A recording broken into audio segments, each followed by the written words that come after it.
क्या आप भी आपके फेशियल हेयर को लेके बहुत कंफ्यूज्ड हो और आपके मन में कुछ ऐसे सवाल आते हैं, क्या मुझे शेव करना चाहिए या ट्रिम करना चाहिए? सबसे इम्पोर्टेंट चीज़ें शेविंग या ट्रिमिंग के लिए क्या होती है? और सबसे इम्पोर्टेंट, अगर मैंने एक बार शेव अगर कर लिया तो क्या मुझे दाढ़ी वापस नहीं आएगी? मैं ये सब आपको समझाऊंगा स्टेप बाय स्टेप। इस वीडियो में आपको आइडिया मिल जाएगा कि आपको क्या करना है, कैसे करना है और कौन से प्रोडक्ट्स आपको खरीदने हैं शेविंग या ट्रिमिंग के लिए। So stay tuned till the end of the video. सबसे पहली और इम्पोर्टेंट बात, हर एक बंदे की फेशियल हेयर ग्रोथ अलग अलग होती है। चलो हम डिटेल में हर एक टाइप समझेंगे। टाइप नंबर 1, ऐसे लोग जिन्हें उनके चीक्स और चिन पे हल्के से बाल आ जाते हैं और वो प्राउड फील करने लग जाते हैं और ये सोचते हैं कि भाई अब हमें बियर्ड आ गई है। सुनो, ये बियर्ड नहीं है, ये आपके फेशियल हेयर ग्रोथ का सबसे पहला स्टेप है। इसलिए आपको शेव करने की कोई ज़रूरत नहीं है, आप बस उन 4-5 बालों को ट्रिम कर दो। टाइप नंबर 2, ऐसे लोग जिन्हें एक स्टबल बियर्ड आती है बट कुछ जगहों पे पैची रह जाती है। मैं खुद ये टाइप के अंडर आता हूँ। ये टाइप के लोगों के लिए शेविंग एक सबसे बेस्ट ऑप्शन हो जाता है, क्योंकि एक तो एक पैची बियर्ड नहीं रहती और आपकी जॉ लाइन डिफाइंड दिखती है।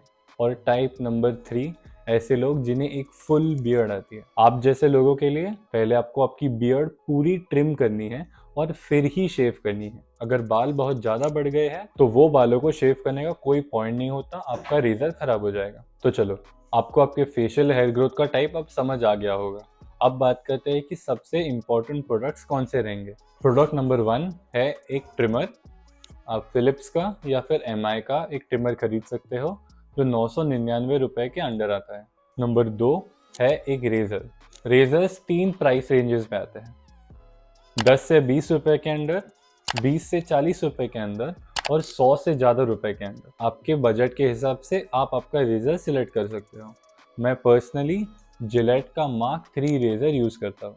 Product number 3, shaving foam, shaving cream या फिर एक फेस वॉश। ये तीनों अलग अलग प्राइसेस पे आते हैं, जहाँ पे शेविंग फोम 300 से 400 रुपए तक जाता है, शेविंग क्रीम 100 रुपए के अंडर आ जाती है, फेस वॉश तो 5-10 रुपए में आ जाता है। और सबसे ज़्यादा इंपॉर्टेंट प्रोडक्ट नंबर 4 है एक आफ्टर शेव। इसके बेनिफिट्स हम वीडियो के आगे बात करेंगे। तो चलो, अब जैसे हम समझ गए हैं शेविंग के लिए कौन से चीज़ें इंपॉर्टेंट है, मैं आपको बताता हूँ प्रॉपरली शेव कैसे करना है।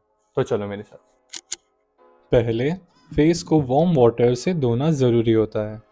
ये पोर्स को ओपन करता है और शेविंग को स्मूथ बनाता है। उसके बाद एक जेंटल फेस वॉश यूज़ करो जिससे डर्ट और ऑयल हट जाए। ये शेविंग के लिए स्किन को प्रिपेयर करता है। ये वाले स्टेप में आप शेविंग फोम या फिर शेविंग क्रीम यूज़ कर सकते हो। मैं पर्सनली फेस वॉश यूज़ करता हूँ जिससे लैदर बढ़ जाता है। ये सेगमेंट बिल्कुल स्पॉन्सर्ड नहीं है। मैं पर्सनली जिलेट का मार्क 3 रेज़र यूज़ करता हूँ। ये 5 to 6 शेव्स तक टिकता है। ये रेज़र थोड़ा महंगा आता है, बट जिलेट के ही 10-15 रुपए के रेजर्स भी उतने ही इफेक्टिव होते हैं। सबसे इम्पोर्टेंट पॉइंट, जब भी आप शेव करो आपके हेयर ग्रोथ के डायरेक्शन में ही आपका रेज़र घुमाओ, ताकि अनवांटेड कट्स और ब्रूजेस दूर रहे। शेव के बाद फेस को कोल्ड वाटर से वॉश करो। ये पोर्स को क्लोज करता है और रेडनेस को रिड्यूस करता है। वॉश करने के बाद एक सॉफ्ट टॉवेल से बस अपने फेस को डैब करो, रगड़ने की कोई ज़रूरत नहीं है।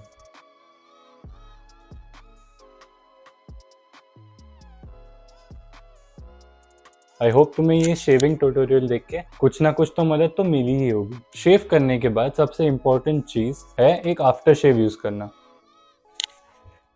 आफ्टर शेव से जो भी कट्स और ब्रूजेस जो हमारे चेहरे पे शेविंग के टाइम पे आती है वो हील हो जाते हैं, जिससे वो जो शेविंग का जो बर्न इफेक्ट है वो गायब हो जाता है। अगर आपके पास एक आफ्टर शेव लोशन ना हो तो आप एलोवेरा जेल भी यूज़ कर सकते हो। तो ये ही था एक सिंपल गाइड शेविंग के लिए। Thank you so much for watching. मैं ऐसे ही स्ट्रेट फॉरवर्ड और सिंपल वीडियोस फैशन, फिटनेस और लाइफस्टाइल के बारे में मेरे यूट्यूब चैनल पे पोस्ट करते रहता हूँ। अगर आपको इस चीज़ में इंटरेस्ट है तो प्लीज़ सब्सक्राइब करना और कमेंट करना। Thank you so much for watching. See you in the next one. Piece.